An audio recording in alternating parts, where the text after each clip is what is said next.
नमस्ते और आपके दैनिक बाजार पल्स में वापस स्वागत है। आज गुरुवार 22 जनवरी 2026 है। अगर आप कल व्यापार युद्ध को लेकर चिंतित थे, तो आज आप राहत की सांस ले सकते हैं। वैश्विक बाजारों ने पिछले 24 घंटों में एक मजबूत सुधार दिखाया है। इसका कारण डावोस में विश्व आर्थिक मंच से राष्ट्रपति ट्रंप, नाटो और ग्रीनलैंड विवाद के बीच एक प्रमुख भूराजनीतिक कमी। इस वीडियो में हम 3 प्रमुख भागों में यह समझाएंगे कि वास्तव में क्या हुआ, अमेरिकी बाजार कैसे वॉल स्ट्रीट ने नुकसान की भरपाई की, भारतीय बाजार निफ्टी और सेंसेक्स में सुधार, और वैश्विक बाजार और क्रिप्टो कोरिया में रिकॉर्ड उच्च और बिटकॉइन $90,000 के दरवाजे पर दस्तक दे रहा है। चलिए सीधे संख्याओं में गोता लगाते हैं। आइए संयुक्त राज्य अमेरिका से शुरू करते हैं। सप्ताह के पहले हिस्से में एक क्रूर बिकवाली के बाद, जो 3 महीनों में सबसे खराब थी, वॉल स्ट्रीट ने बुधवार के सत्र 21 जनवरी के दौरान तेजी से वापसी की। सूचकांक डॉव जोन्स औद्योगिक औसत लगभग 1.2% बढ़कर 49,077 पर बंद हुआ, जिसमें लगभग 600 अंक जुड़े। S&P 500 ने भी 1.2% की वृद्धि की, 6,875 पर बंद हुआ। तकनीक भारी नैस्डैक कंपोजिट ने भी इस उछाल का अनुसरण किया, 1.2% बढ़कर 23,224 पर समाप्त हुआ। इस उलटफेर का सबसे बड़ा कारण राष्ट्रपति डोनाल्ड ट्रंप थे। सप्ताह की शुरुआत में बाजार टैरिफ की धमकियों के बाद गिर गए थे। हालांकि कल दावोस में विश्व आर्थिक मंच पर कहानी पलट गई। ट्रंप ने घोषणा की कि वह टैरिफ नहीं लगाएंगे, नाटो के महासचिव मार्क रुट्टे के साथ उत्पादक बैठक का हवाला देते हुए।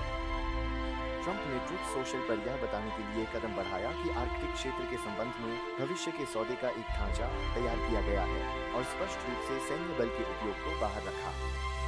इसने सप्ताह के पहले हिस्से में दर के पैमाने को बढ़ाने वाले तनावों को कम कर दिया। यूएस ट्रेजरी दैनिक कम होने के साथ 10 वर्षीय ट्रेजरी नोट पर उपज 4.26% तक गिर गई। सोनी ने पहले एक नए सर्वकालिक उच्च स्तर को छुआ था, लेकिन कमी के समाचार के बाद $4,810 के आसपास व्यापार करने के लिए वापस आ गया। तेल WTI कच्चे तेल के वायदा में थोड़ी वृद्धि हुई है और यह $60.65 प्रति बैरल पर पहुंच गया है। प्राकृतिक गैस के बारे में एक बड़ा मामला बन रहा है। कीमतें केवल 2 दिनों में लगभग 60% बढ़ गई हैं, क्योंकि अमेरिका में भयंकर आर्कटिक ठंड फैल रही है। सेमीकंडक्टर्स चिप स्टॉक्स ने बढ़त बनाई। इंटेल 11% से अधिक बढ़ गया और AMD 7.5% चढ़ गया। माइक्रोसॉफ्ट थोड़ा नीचे बंद हुआ। क्राफ्ट हेंज लगभग 5.5% गिर गया जब खबर आई कि बर्कशायर हैथवे शेयर बेच सकता है।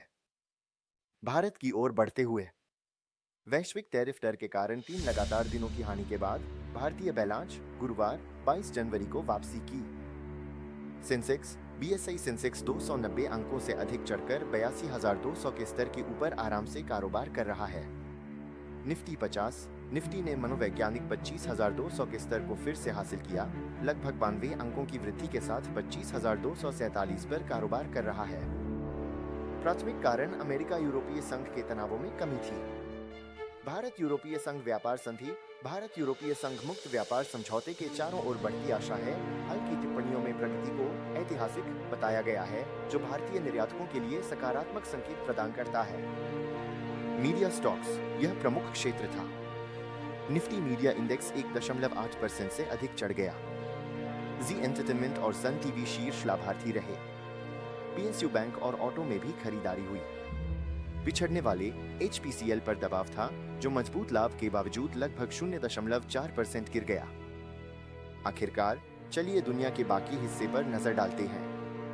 एशियाई बाजार एशिया में एक शानदार सत्र रहा। जापान निक्केई 225 ने 1.9% की वृद्धि की, जो टेक स्टॉक्स द्वारा संचालित थी।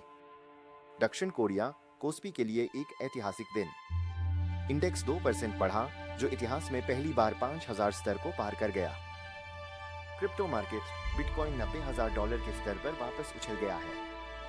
यह वर्तमान में लगभग $89,873 पर व्यापार कर रहा है। दिलचस्प बात यह है कि डर और लालच सूचकांक अत्यधिक डर दिखा रहा है, जो एक दिलचस्प विरोधाभास पैदा कर रहा है, जहां कीमत उच्च है लेकिन भावना अस्थिर बनी हुई है। समापन के लिए बाजारों ने एक बड़ी मुसीबत से बच निकला है। राष्ट्रपति ट्रंप की तनाव कम करने की कोशिशों ने एक वैश्विक राहत रैली को जन्म दिया है। यदि आपको यह अपडेट सहायक लगा तो सुनिश्चित करें कि आप सब्सक्राइब करें ताकि आप कल के अमेरिका के पीसीई मुद्रास्फीति डेटा पर अपडेट न चुकें। देखने के लिए धन्यवाद।